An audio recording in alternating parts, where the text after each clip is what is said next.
Person of interest na rin ang turing ng NBI sa isang anchor ng Peanut Gallery Media Network. Kaugnay ng umunoy pangingikil kay dating Speaker Martin Romualdez. Nakatutok si John Consulta. Please po. Pwedeng tayo muna kayo harap. Matapos arestuin Martes ng gabi ang social media personality na si Franco Mabanta at 4 na kasamahan dahil sa pangingikil umano kay dating House Speaker Martin Romualdez. Hindi namin kinuha kanina, pwede ka namin kunin. Pero we waited for the fraction to be consummated. Okay? May iba pang personalidad mula sa Peanut Gallery Media Network o PGMN ang tinitingnan ng NBI. Isa na dito ang PGMN anchor na si CJ Hiro.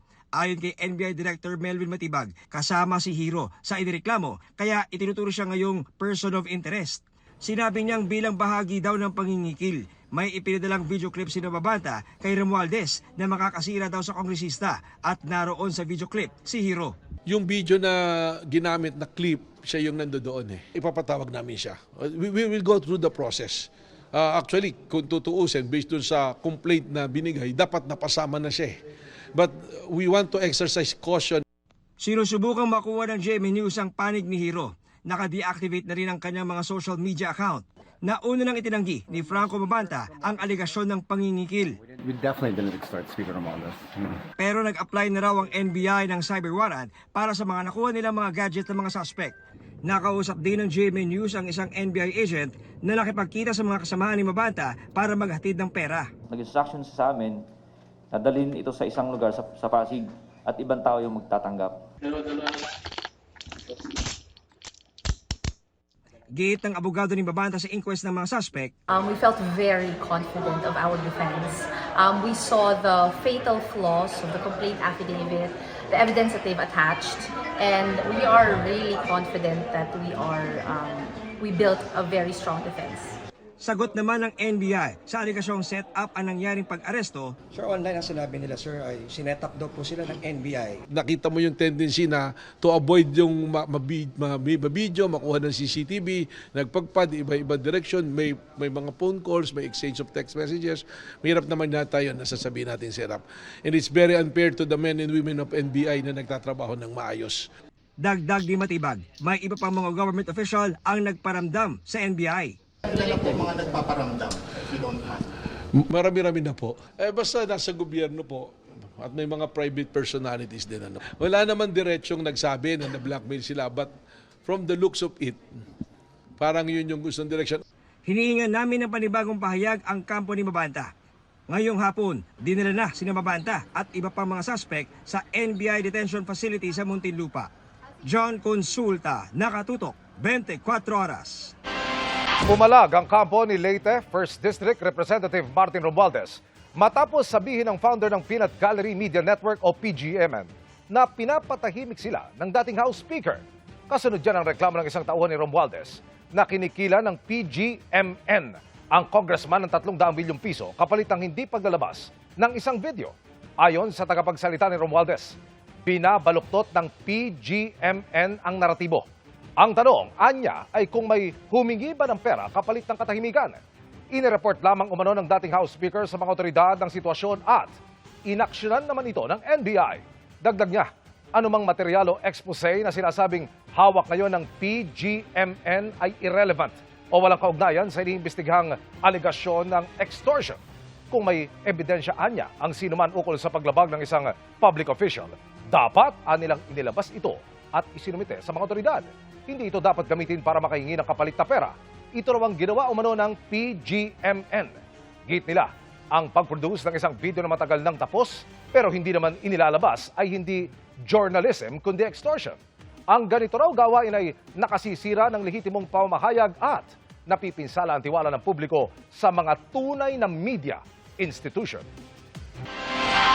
Sa kabila ng giit ng palasyo na hindi naging magkaibigan sina Pangulong Bongbong Marcos at Franco Mabanta, ilang dating post ng Pangulo ang nagpapakita na naging vlog producer niya ito. Pero hayagan din ang suporta ni Mabanta sa mga Duterte at sa Uniteam noong 2022. Nakatutok si Ian Cruz. Lumikha ng ingay ang pangalan ng social media personality at political content creator na si Franco Mabanta nitong Martes nang maaresto siya at 4 na iba pa ng NBI dahil umano sa pangingikil kay dating House Speaker Martin Romualdez. Maring itinanggi ni Mabanta ang ibinibintang sa kanya at mga kasama bago nakilala bilang founder ng Peanut Gallery Media Network. Nagsimula muna siya bilang commercial model at VJ ng isang music channel noong early 2000s.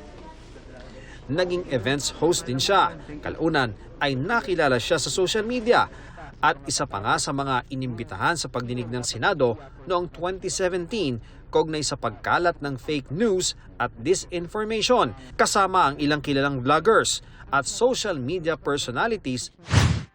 Naging producer rin si Mabanta ng vlog ng nooy dating Senador Bongbong Marcos base sa videong ito na pinost ni Marcos noong 2018 at noong March 1, 2018, pinost ni Mabanta ang surprise birthday party para sa kanya sa Forbes Park kung saan kasama sa sumurpresa sina Marcos at asawa niyang si Lisa na tinawag niyang tito at tita. Sa isang Facebook post noong September 13, 2019, karawan ni Marcos, sinabi ni Mabanta na naging strategist at chief social media director siya ng mga Marcos, bagay na hindi niya naranasan sa kanyang buhay. Pero sa press briefing ni Yusek Claire Castro sa Malacanang, sinabi nitong hindi naging kaibigan ng Pangulo si Mabanta, sabay sabing dapat daw tingnan ang kaugnayan ni Mabanta sa mga Duterte. Kung titingnan ang mga social media post ni Mabanta, malinaw ang kanyang pahayag ng suporta para kay dating Pangulong Rodrigo Duterte. May mga larawan din siyang pinost kasama si Duterte noong 2017 at 2018. May 31, 2019 sa isa ring Facebook post, binati niya ng happy birthday ang anyay formidable na si Sara Duterte. Nang magsimula rin ang kampanya noong eleksyon 2022, hayagan din ang kanyang pagsuporta sa unity ni Marcos at kanyang katandem na si Duterte, pati na sa kanilang senatorial slate. 2024 nang itatag ni Mabanta ang Peanut Gallery Media Network o PGMN kasama ang dalawang co-owners na di niya pinangalanan. Ayon sa Facebook page ng PGMN, natatangi itong media channel para sa free speech na bukas sa kahit sinong kampo. Ian Cruz, Nakatutok, 24 Oras. Mga kapuso, problemadong dumulog ang isang senior citizen na wala pang birth certificate sa loob ng mahigit 6 na dekada. Hindi niya tuloy makuha ang inaasahan niyang benepisyo. Pina-aksyonan niyan sa inyo. Kapuso Action Man.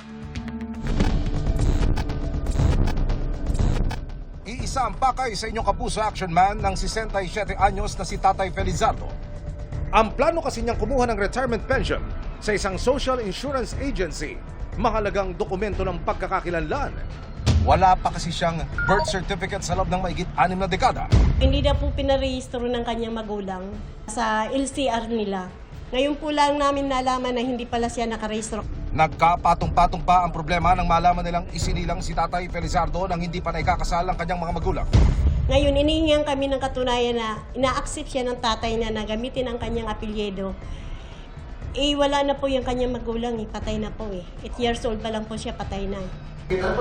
Nadismaya po. Kasi po, siyempre po, alam ko, siya may magulang, hindi siyempre po tanggap na anak siya. Tapos lalabas po, hindi niya pwedeng gamitin yung apelyido niya. Yun po ang masakit po. Wala siyang ibang hiling ngayon, kundi ang maliwanagan sa nararapat gawin. Yung baptismal po niya, nakalagay po doon ang pangalan ng tatay niya at saka nanay niya.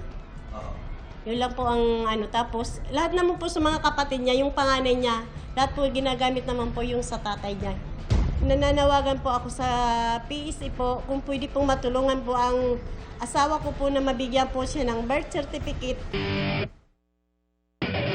Sa pagdulog ng inyong Kapuso Action Man sa Philippine Statistics Authority o PSA, ipinaliwanag nilang dapat makapagpasa ng katunayan para magamit ni Tatay Felizardo ang apelyido ng kanyang ama.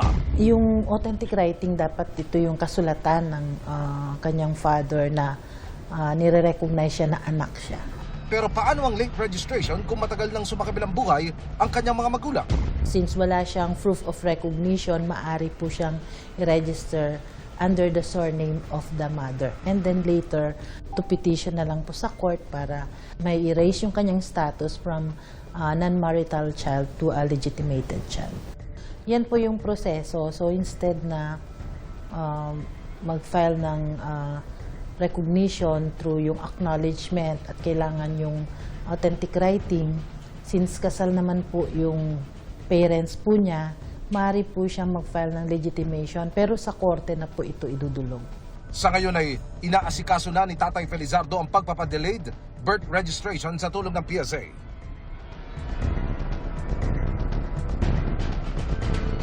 Tututukan namin ang sumbong na ito. Para po sa inyong mga sumbong, pwedeng mag-message sa Kapuza Action Man Facebook page o magtungo sa GMA Action Center sa GMA Network Drive, corner Samar Avenue, Diliman, Quezon City. Dahil sa namang reklamo, pang-abuso o katiwalian, tiyak, may katapat na aksyon sa inyong Kapuza Action Man. Isinusulong ng Meralco ang paghihigpit sa mga rooftop solar installation na posible mo nang magdulot ng sunog kung hindi maayos na magawa. Kahit naman ng isang grupo, karapatan ng consumer ang maghanap ng alternatibo ngayong mahal ang kuryente. Nakatutok si Mariz Umali. Taong 2023 pa raw nagpa-install ng mga solar panels sa kanilang tahanan si Orly. Malaki raw kasi ang maitutulong nito sa pagbabawas ng malaki niyang bayarin sa kuryente. Before, ang cost ng electricity namin nasa around 15,000. Pero nung na-install namin yung solar, naglalaro na lang siya ng mga 9 to 11,000. Kaya malaki yung aming natitipid sa paggamit ng solar power. Sariling sikap lang daw ang pagpapakabit nila ng solar na noong una para raw sa pansariling konsumo lang. Pero kalaunan ay tulong na rin daw niya ito sa komunidad, gaya nitong tinayo niyang libreng charging station. May ilang bahay na rin daw sa komunidad ang nilagyan nila ng mga solar installations. Kaya hindi siya sang-ayon sa panawagan ng Meralco na magkaroon ng mas mahigpit na regulasyon at technical standards para sa mga rooftop solar installations. Karapatan ng consumer na pumili kung anong klase ng sources of energy ang gusto niyang gawin. Ganito rin ang sentimiento ng Power for People Coalition. Walang otoridad doon ng Meralco. And the Senate and the government should not provide those powers to Meralco. Paliwanag ng Meralco, hindi nila hinihiling ito para pigilan ng mga residente na maghanap ng alternatibo at mas murang source ng kuryente. It's primarily a safety issue. Isang maling instalasyon may result to accidental fire. Ayon kay Zaldariaga, may mga naiulat ng insidente ng sunog at di ligtas na installation dahil hindi sumunod sa tamang safety standards. Dagdag pa niya, karamihan sa mga tinutukoy na guerrilla installations ay walang mga kaukulang permit at safety inspections mula sa mga lokal na pamahalaan. Nandito kami para tumulong na umusbong itong mga rooftop solar installations as long as it is done properly, safely, and in consonance with government regulations. We vehemently oppose yung ganong terminology that was used by Meralco pertaining to yung mga initiatives ng mga households para mag-reduce ng kuryente nila na term as guerrilla to fend off high prices of electricity coming from Meralco. Sa kasalukuyan ay saklaw ng lokal na pamahalaan at mga existing building at electrical codes ang usaping pangkaligtasan, bukod pa sa regular na monitoring para sa fire safety ng Bureau of Fire Protection. Kaya sabi ng Power for People Coalition, hindi na raw kailangan ng dagdag na regulasyon. Binigyan din na dapat pang hikayatin ng pamahalaan ang paggamit ng solar energy sa halip na higpitan nito, lalo na sa gitna ng mataas na singil sa kuryente. Bagay na sinang-ayunan naman ng Meralco. Tama po yun. And at the end of the day, we support customer access to renewable, cost-efficient solar facilities. Hindi po kami narito para tulad ng P4P na pahirapan na yung mga customers. If that would be detrimental, we will definitely go to court to make sure that electric consumers are protected. Mariz Umali, nakatutok, 24 oras. Hiniling sa resolusyong nakapaloob sa report ng House Justice Committee ang pagdeklarang guilty kay Vice President Sara Duterte, pati na ang pagtanggal sa kanya sa pwesto at habang buhay na pagbawalang umupo sa gobyerno. Nakatutok si Tina Panganiban Perez. I move to direct the Secretary General to immediately furnish the members electronic copies of Committee Report number 261. Ipinamamahagi na sa mga kongresista ang kopya ng report ng House Committee on Justice sa impeachment complaint laban kay Vice President Sara Duterte. I received it last night from my email and I had my staff print the whole thing. Nakapaloob na sa Committee Report 261 ng House Committee on Justice ang House Resolution 989 na nagtatakda ng Articles of Impeachment laban kay VP Duterte. Dito hinihingi sa Senate Impeachment Court na ideklarang guilty si Vice President Duterte, tanggalin siya sa pwesto at habang buhay na pagbawalang umupo sa gobyerno. Pinadedeklara rin nilang pwedeng kasuhan ng bise at maparusahan sa mga nilabag nitong batas. Ayon sa Articles of Impeachment, nabigo ang bise na sundin ang standard sa konstitusyon. Sa Article 1, tungkol sa umano'y maling paggamit sa 612.5 million pesos na confidential funds ng Office of the Vice President at DepEd, nagkasala umano ang bise ng culpable violation of the Constitution, graft and corruption, at betrayal of public trust nang gastusin ang 125 million pesos na confidential funds na tinanggap ng OVP noong December 2022 sa napakaigsing panahon. Sa Article 2, tungkol sa umano'y unexplained wealth ng bise, nakasaad na mayroon siyang culpable violation of the Constitution at betrayal of public trust nang magkaroon siya ng kayamanang di tugma sa kinikita ng isang opisyal ng gobyerno. Sa Article 3, tinalakay ang bribery, graft and corruption, culpable violation of the Constitution at betrayal of public trust ng bise, kaugnay sa umano'y panunuhol niya sa ilang opisyal ng DepEd para paikutan umano ang mga batas sa procurement. Ang Article 4 naman, tumutok sa banta ng bise laban kina Pangulong Bongbong Marcos, First Lady Liza Marcos, at dating House Speaker Martin Romualdez na anilay culpable violation of the Constitution, high crimes, at betrayal of public trust. Nasa website na ng Kamara ang committee report at resolusyon ng House Committee on Justice. Nabigyan na rin ng kopya ang mga kongresista. Pagsunod ito sa utos ng Korte Suprema na dapat mabasa ito ng mga kongresista bago bumoto sa plenaryo. Pwedeng mag-interpellate o magtanong ang ibang kongresista sa plenaryo. The reason why it is historic, unprecedented, first time, no, is because this is an offshoot of the Supreme Court decision in the Duterte versus House of Representatives case, which pertains to the first impeachment complaint filed back in the 19th Congress. In other words, you are correct, first time mangyayari ito na there will be interpellation on the articles of impeachment. Umaasa ang Justice Committee na mauuwi ito sa paglilitis kahit may mga senador na nagsabing haharangin nila ang pagbuo sa Senate Impeachment Court.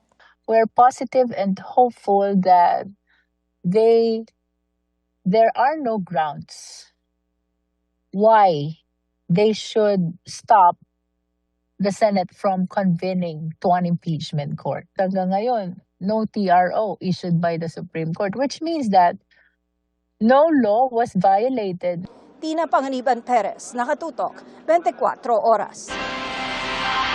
Inireklamo ng Energy Department sa Justice Department ang solar company ni Congressman Leandro Leviste dahil sa kabiguan umanong tuparin ang kondisyon ng mga prangkisa nito. Ang reaksyon ni Leviste sa pagtutok ni Sandra Aguinaldo. Mismong si Energy Secretary Sharon Garin ang nagpunta sa Department of Justice para magsampa ng reklamo laban kay Batangas 1st District Representative Leandro Leviste at 5 pang personalidad. Sa complaint affidavit, sinabing hindi umano tinupad ni Leviste ang mga kondisyon sa prangkisa nito. Ang tinutukoy ng DOE, ang 25 years na prangkisa na ibinigay sa Solar para sa Bayan Corporation, kung saan daw chairman, president at CEO si Leviste. At director naman ang 5 pang ibang personalidad. Ayon sa DOE, sa prangkisang ibinigay sa korporasyon noong 2019, magtatayo at mag-ooperate ito ng pagkukunan ng renewable energy sa mga liblib at underserved na lugar sa bansa. Nakasaad daw na marerevoke ang prangkisa kung hindi makapag-ooperate ng tuloy-tuloy ng 2 taon. 7 taon na raw ang lumipas pero hindi umano nakasunod sa kondisyon ng respondents. Sabi pa ng DOE, wala umano itong proyekto pero nakapagbigay naman umano ng renewable energy sa ilang kumpanyang nasa ilalim ng Solar Philippines Power Project Holdings Inc. na 100% na pag-aari ni Leviste. Sabi naman ng DOJ, pag-aaralan pa ang reklamo ng DOE at kung may sapat na batayan ay magsasagawa sila ng preliminary investigation. Sabi naman ni Leviste, kapansin-pansin na ang pagsasampan ng reklamo sa DOJ ay sabay sa resolusyon ng Batangas congressman laban sa kanya. Ang resolusyon, inihain ng 5 niyang kasamahang kongresista sa Batangas, kasama si 6th District Representative Ryan Recto, anak ni na Executive Secretary Ralph Recto at Batangas Governor Vilma Santos Recto. Tinawag nilang walang basihan, malisyoso at irresponsable ang mga aligasyon ni Leviste ng korupsyon laban kay Secretary Recto. Sandra Aguinaldo, Nakatutok, 24 Oras. Sinagot ni Senate President Tito Soto ang pahayag ni Senadora Amy Marcos na may pananakot umano sa Senado para bumoto pabor sa impeachment ni Vice President Sara Duterte. Ang sabi ng Senadora, may bantang itetenga ang mga proyekto ng mga senador. Sa isang text message, sinabi ni Soto na ngayon lang niya narinig ang tungkol dito at hindi raw siya magkokomento. Itinanggi ng mga kaanak ng isang researcher na sa kaanak nila ang labi ng isa sa mga napatay sa umunoy engkwentro sa Toboso Negros Occidental. 5 bangkay ng mga nasawi ang pina-autopsy. At nakatutok si Rafi Tima. Tila mas marami pa raw ngayong tanong si Dr. Raquel Fortun matapos ang kanyang isinagawang autopsy sa labi ng 5 sa 19 na nasawi sa nangyaring engkwentro sa Toboso Negros Occidental noong April 19. Some had all 3. May head, may trunk, may extremities ka pa. Multiple gunshot wounds. Ang sabi ng AFP, ang mga namatay sa nangyaring barilan ay mga miyembro ng NPA. Pero nanindigan ng kaanak ng ilang biktima na sila'y mga sibilyan lang at hindi mga combatants pero naipit sa barilan. Kaya hiningi nila ang tulong ni Dr. Fortun. 3 sa 5 ineksamin ni Dr. Fortun may tama sa ulo. Ang ilan, sa likod daw ang tama ng bala. Ang isa namang babaeng biktima, may 4 na tama ng bala na pawang hindi fatal. Gayunman, posible raw siyang naubusan ng dugo. Yung 3 hindi. Pero yung nasa leg niya, tinamaan artery, tinamaan vein, then she bled. At dahil sa ginawang autopsy, ang bangkay ng community researcher na si Errol Wendell na pumayag ilipad pa Maynila ng mga kaanak para ma-autopsy, napagalamang mali ang pagkakakilanlan. Hindi nagsusuot ng ganyan yung kapatid ko. That was the first. And then tiningnan ko yung height. Mataas yung kapatid niya. Matangkad. And liit-liit nitong body, less than 160 centimeters. Tapos may kalbo dito, yung body. Definitely si Errol wala. Ayon sa abogado ng mga biktima, hindi raw kasi sinunod ang tamang proseso sa pagkilala sa ilang biktima. Ito ba yung kamag-anak mo?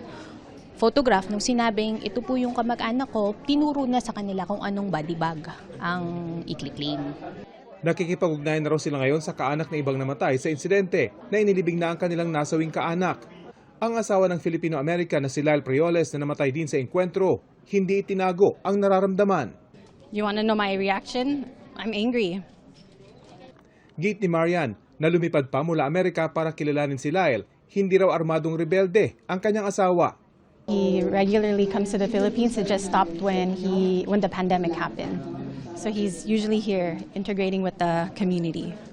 Hininga namin ang reaksyon ng Armed Forces of the Philippines pero tumanggi muna silang magbigay ng pahayag dahil may nakatakda raw pulong balitaan ng 3rd Infantry Division tungkol sa engkwentro.